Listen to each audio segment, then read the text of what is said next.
So asylum claims gone up 18% in the last calendar year, so under Labour. What's the plan with these aims? What's the aim? Well, we know that those applications are going up in the UK, and that's set against them reducing across Europe. So something different is going on in our country. We know that Britain is seen as a golden ticket, that people want to get to our country. Of course, we're the best country in the world, that doesn't surprise us, but they also think that they are going to be able to access the welfare system, access housing.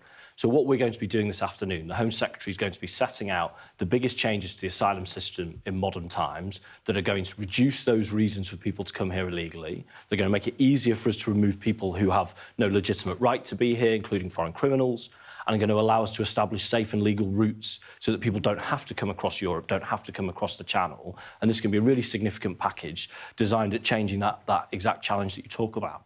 I was reading the Sun this morning.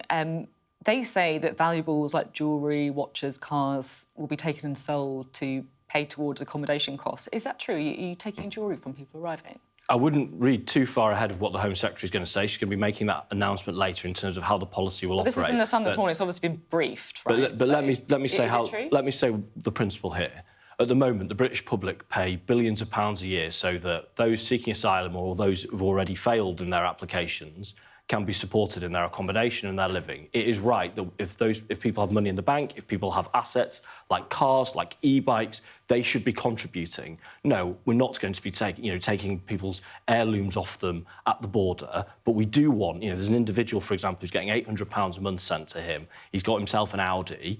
People have cars, people have e-bikes. If those are assets, they should contribute to the cost of their living. So are you taking jewellery off then? If it's, I'm not talking about wedding rings, but if someone's got, like a nice ring or a nice necklace, are you going to take that off them? That, I do want to stress that people should wait for the Home Secretary to fully detail the policy. Question, and I think what people have appreciated about Shabana Mahmood is she's been quite direct on this stuff. Like, she's told us what she's doing, she's taken us with them. So what is the answer? In the instance you're talking about, no, of course not. Okay. What we're saying, though, if someone comes over with a bag full of gold rings, well, that's different to, as I say, a family heirloom or personal items. No, we're not going to do that. OK. Is it also right that you're looking at visa bans for countries that don't take back their own citizens who've, arrived in the UK illegally? Yeah, absolutely it is. There are a significant number of people who've been through the system. So they've come to this country, they've had an asylum claim rejected, they've appealed it generally, that's been rejected, and now they're in accommodation paid for by the taxpayer, going nowhere fast, terrible for those people, terrible for us collectively, but their country of origin, which is a safe country, which often we have a returns agreement with, aren't doing their bit in helping us remove their citizens back to home. See, when I looked at this, I thought it sounded, quite tough. But then I saw that, the first step in this is diplomats and VIPs losing priority access to the UK visa system, so they'll be forced to queue at embassies like everyone else. I mean, that doesn't sound that tough. It's just a slightly longer queue, isn't it? Well, first of all, this is about having really good bilateral relations with people that we work with day in, day out to take their citizens. That can ramp up. The reality is the Home Secretary is saying... You're starting off by saying, OK, you might just have to wait a little bit longer outside. Well, I wouldn't go that far, Sophie, because the fullest extent of this policy is to say that actually... people can't travel here under a visa regime, so they can't come for tourism, they can't come for business. That's quite significant. We don't want it to get there. I believe, with the countries that we're working with, I have these conversations, as you'd imagine, week in, week out. We should be able to get there without the need for any of this. But we're saying very clearly, and, and the Home Secretary's announced 3 countries today, they've got a month to get this in order. Let's get these returns in line with the agreements we've got, in line with international kind of accepted norms. Let's get it going. So you've got these 3 countries, these 3 African countries.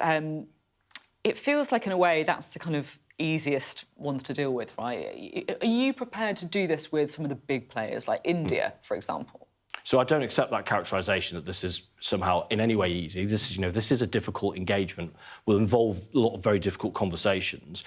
What we've done, our relationship with every country around the world is slightly different. Our relationship with every returns agreement is slightly different. Some are working really well, like Albania, some aren't. So we've looked at those, and we've looked at these 3, as you say, Angola, Namibia, Democratic Republic of Congo, 4,000 people in this country, of which 10% are foreign offenders. They're not working, so that's why we're prioritising these ones. So I guess, I understand that, but the question is, is nothing off the table? Are you prepared to do this with any country? And I mention India because there has been some speculation that actually they could be doing more when it comes to taking people back. The countries we're starting with are the ones that we've named. we wouldn't rule that out with anybody else. The reality is, with most countries, we've got much better relationships. We need to see these agreements work, and we're not going to rule anything out in order to make sure they do. A lot of this stuff as well is around the ECHR, so the European Convention on Human Rights, that a lot of people have been using to effectively not go back or to appeal against rejections. You've got a problem with Article 8, the private and family life. You want to reform that. You also say Article 3 about inhuman and degrading treatment has been expanded too far. I mean, some people would say, if you don't agree with the ECHR, why don't you just leave it? We don't need to. The reality is, were we to leave the ECHR, we would rip up many of the returns agreements I've just talked about because they're built on them. We'd be ripping up other very important conventions that we're signed up to, and we'd be back at square one trying to renegotiate them. The great thing about what the Home Secretary's announcing this afternoon is that all of it is within our domestic purview or within reforms we can make. So Article 8, for example, we apply a much broader definition than the agreement itself, so we can tighten that up. Do you think some of the lawyers need to look at themselves in the mirror? Have they been exploiting this, do you think? To be honest, I've never thought that's very helpful language. The lawyer's got their job to do to make sure they do the best by their client. It's our job to make sure the laws are effective ones. In the case of Article 8, it's far too broad, and we can change that. And then just very finally, Donald Trump has said Republicans should vote to release all the Epstein files. He says he's got nothing to hide. He says it's time to try and move on. Do you welcome the greater transparency? Well, I have to say, we're focused today on our asylum package. I don't really think about the whipping of the Republican Party very much, but I do know that in this case, a lot of really serious crimes were committed and there's a lot of victims, a lot of hurt. So transparency, I think, is always a good thing. OK, thank you very much. Thanks, Alex Norris there.